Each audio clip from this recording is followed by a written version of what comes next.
नमस्कार दोस्तों, Indian news network में आपका स्वागत है। मैं हूं आपके साथ फैजुल शेख। इस वक्त आप देख सकते हैं हम हैं बिहार विधानसभा में और आज चौथे दिन का सत्र चल रहा है और विपक्षी पार्टियां और कई पार्टियां विपक्ष में हंगामा कर रही हैं कि बुलडोजर को लेकर के सदन में जो चर्चा हो रही है उसको लेकर हंगामा चल रहा है और कल आखिरी सत्र है। अब देखते हैं कल क्या होता है। हम कई विधायकों से भी बात करेंगे, आपको हमारे चैनल पे बने रहिए। विधायक बने हैं, पहले मुखिया थे, संघर्ष करते हुए जो है आज सदन तक पहुंचे हुए हैं। कैसा महसूस लग रहा है और सदन की कार्यवाही भी आज चौथा दिन चल है। सबसे पहले तो आप लोगों का शुक्रिया कि आप लोग मुझे अपनी बात कहने का मौका दिए हैं, क्योंकि लोगों ने मौका दिया है। ख़ास तौर पे हमारा 22 विधानसभा के लोगों ने मुझे सदन तक पहुंचाया है। इसके लिए हम अपने क्षेत्र के तमाम लोगों का शुक्रिया अदा करते हैं और बेहतर फीलिंग है। लोग काम के लिए चुना है, अपने इलाके के समस्याओं के लिए चुना है। हम उनकी आवाज़ यहाँ पे बनेंगे इंशाल्लाह। पार्टी के जो राष्ट्रीय अध्यक्ष असदुद्दीन ओवैसी साहब आप पर भरोसा जताया और उसके भरोसे को आपने जो है कायम रखा और जीत दर्ज की। देखिए, MIM में हम 2015 से हैं। 2015 की भी चुनाव हमने लड़ा था MIM के टिकट से 22 विधानसभा से। 20 में मेरी टिकट कट गई थी। दोबारा असदुद्दीन ओवैसी साहब फिर से हम पे भरोसा जता के टिकट दिए और हमने जीत भी दर्ज कराया है। इसके लिए हम अपने कौमी सदर का भी शुक्रिया अदा करते हैं कि उसने भरोसा किया मुझ पर, और आवाम का शुक्रिया अदा करते हैं कि जिन्होंने मुझे जीत दर्ज कराकर अपने बैरिस्टर असदुद्दीन सीमांचल के कई जिले हैं, बहुत जैसे तरक्की विकास होना चाहिए वहाँ हुआ नहीं है। तो किस नज़रिए से आप पूरे देखते हैं? बिहार में सीमांचल सबसे पिछड़ा इलाके में शुमार होता है और हम लोग आए भी हैं इसी मुद्दे को लेके कि सीमांचल की लड़ाई हम लोग सदन के अंदर में लड़े, क्योंकि बिहार तरक्की कर रहा है नो डाउट, लेकिन सीमांचल जहाँ था वहीं पड़ा है आज भी। नदी कटान हमारे सीमांचल के और ख़ास तौर पे हमारे विधानसभा का बहुत ख़ास अहम मुद्दा है। सड़कें जर्जर है, अस्पताल का व्यवस्था सही नहीं है, इंफ्रास्ट्रक्चर तो बनता जा रहा है लेकिन उसके अंदर जो व्यवस्था होनी चाहिए वो नहीं है। स्कूल का भी वही स्थिति है। तो इन तमाम तर मुद्दे को लेके हम लोग सदन में हर तरह की लड़ाई लड़ेंगे इंशाल्लाह। स्पीकर डॉक्टर प्रेम कुमार चुने गए और जो विपक्ष के नेता तेजस्वी यादव नज़र नहीं आ रहे, कल भी नहीं थे, आज भी नहीं है। क्या देखिए, ये तो आपको वो बताएंगे जो नज़र नहीं आ रहे हैं। बहुमत की सरकार है और निर्विरोध स्पीकर चुने गए हैं और अनुभवी स्पीकर है। हम लोग उनसे उम्मीद करते हैं MIM के फिर 5 सीट इंसाफ के साथ चलाएंगे। MIM के फिर 5 सीट जो सीमांचल में आई है, क्या वजह क्या है, क्या कहेंगे? और भी सीट बढ़नी चाहिए।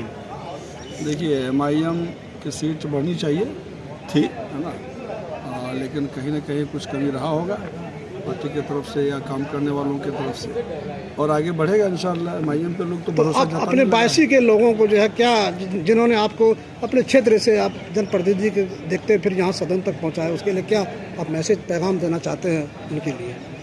देखिए, सबसे पहले तो उनका शुक्रिया हम बार बार अदा करते हैं कि मुझे यहाँ पे आने का मौका दिया है और अपनी खिदमत के लिए चुना है। इसके लिए हम उसका शुक्रगुजार हैं।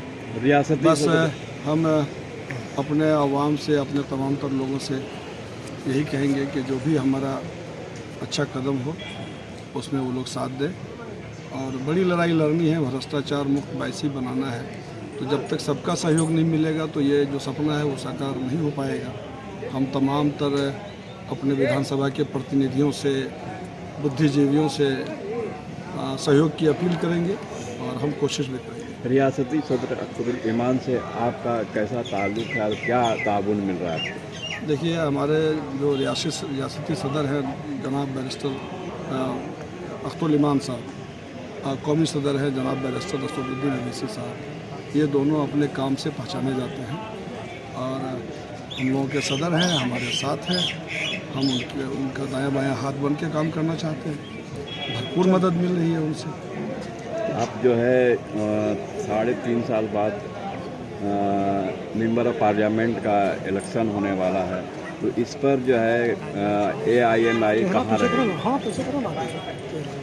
फिलहाल तो फिर से मौका मिला है MIM को, 5 सीट दोबारा मिला है और बड़ी जिम्मेदारी इसको हम मानते हैं हम पांचों विधायक को ये साबित करना होगा कि अवाम जिस गर्ज से हम लोगों को चुना है, हम लोग उसके उम्मीद पे खरा उतरे। और जहाँ तक आने वाला लोकसभा चुनाव की बात आप कर रहे हैं, तो निश्चित रूप से पिछले दिनों भी आप देखे होंगे 2019 में भी हमारे अख्तुल ईमान साहब कैंडिडेट थे, 3 लाख के आसपास वोट लाए थे। 2024 में दोबारा कैंडिडेट हुए, थोड़े से वोट से पिछड़े हैं। आने वाला समय में एक तरफा होगा इंशाल्लाह। आज सदन में चर्चा हुई कि कुछ बुलडोजर जो है चलाया जा रहा है कुछ मकानों पे। नहीं, आपने तो देखा ही, आप लोग तो पत्रकार हैं, सब कुछ को बड़ी गहराई से देखते हैं। निश्चित रूप से बिहार में अतिक्रमण मुक्त बिहार बनाने के लिए जो भी प्रकरण चल रहा है, लेकिन जो गरीब सड़क किनारे अपना ज़िंदगी गुजार रहा है, अपना रोजी रोटी वहीं पे तलाश रहा है, हासिल कर रहा है, बगैर उनको कोई व्यवस्था दिए हुए उनको इस तरह से उजारना कहीं से भी न्याय संगत नहीं है। हम अतिक्रमण के पक्ष में नहीं हैं, लेकिन हम इन लोगों के उजारने के भी पक्ष में हैं। भूमिहीनों को पहले इन लोगों का व्यवस्था होनी चाहिए थी, इनको रोजी रोटी के लिए पहले इंतज़ाम इनका होना चाहिए था, जगह इनको मिलनी चाहिए थी, फिर अतिक्रमण मुक्त होना चाहिए था। इसलिए गरीब क्या करेगा। जी सर, बहुत बहुत